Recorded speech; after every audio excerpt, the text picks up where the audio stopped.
All right, hey y'all. These are just a list of some different placements that have left a major imprint on me as a person in the years that I've studied astrology and analyzed other people.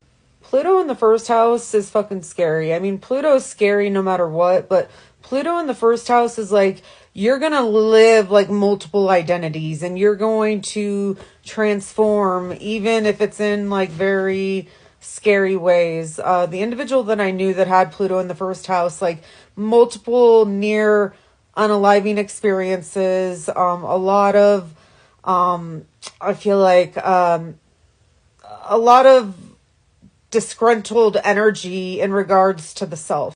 Pluto in the 12th house, that's like Aunt Frank had Pluto in the 12th house. My mom has Pluto in the 12th house. Like they've been through some crazy ass things. Like Pluto in the 12th house is just like one of the darker placements for Pluto. I mean, like just to give you an example, my mom has this placement. Her sister was murdered. Her dad was electrocuted to unalive. Like she's probably had like 10 to 12 surgeries. It's just a very, it's a healing placement, but it's rather scary, and it really deals with the depths of the psyche. Anytime I see a Scorpio moon, I'm like, wow, this person is very alluring. They're very sexually appealing, but their waters run deep. Like if you think of the archetype of the scorpion, it can live in the water, it can live on land. It's very versatile. And with the Scorpio moon, it's almost a guarantee that you are going to have to grow up fast. You are going to learn the realities of life rather quickly. And it's not going to be easy. A Scorpio moon is intense.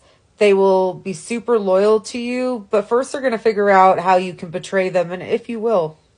Pisces moons are the sweetest. They really are. I think they're just good souls. I've dated quite a few Pisces moon men, and they've all been alcoholics. So if you are a Pisces moon or have any Pisces in your chart, I would suggest not drinking because it's probably going to be a little too much. But you know, water can be very cathartic for you. So swimming, taking baths, being near the water, living near the water would be ideal for any Neptunian, Piscean energy.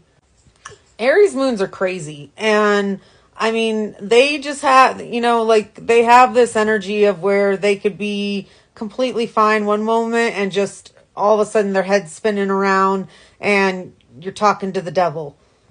I feel like even the men with the Aries moons can be kind of abusive. Now, this obviously isn't everyone, but where there's Aries, there is going to be war and there's going to be fighting. So Aries moons are like a Tasmanian devil. They're not going to be like focused on the pleasantries of life. Like they're going to be straight shooters. They're going to call you out. They're going to be aggressive. Venus and Gemini, I think they mean well as far as relationships, but I find this to be a cheater aspect. I mean, I would also say Venus in the 12th house would be rather predisposition to that. Now, of course, there's always going to be that one Venus in Gemini that's like, no, but I'm loyal. And it's like, yeah, but sleeping with your friends is not loyal when you have a significant other. I mean, I get everyone has their own ideas of relationships, but mutable Venuses are going to be, the lines will get blurred very easily between friendship and something more. Venus and Scorpio, they will always be lurking. They will always be stalking you for life, especially if you cause them any pain. That's the thing about Scorpios. They will file things away for a very long time. And when you think they've forgotten about, you know, what was done to them, they will reappear with receipts. They save receipts for a rainy day. Venus and Scorpio is an intense placement. It does give stalker vibes.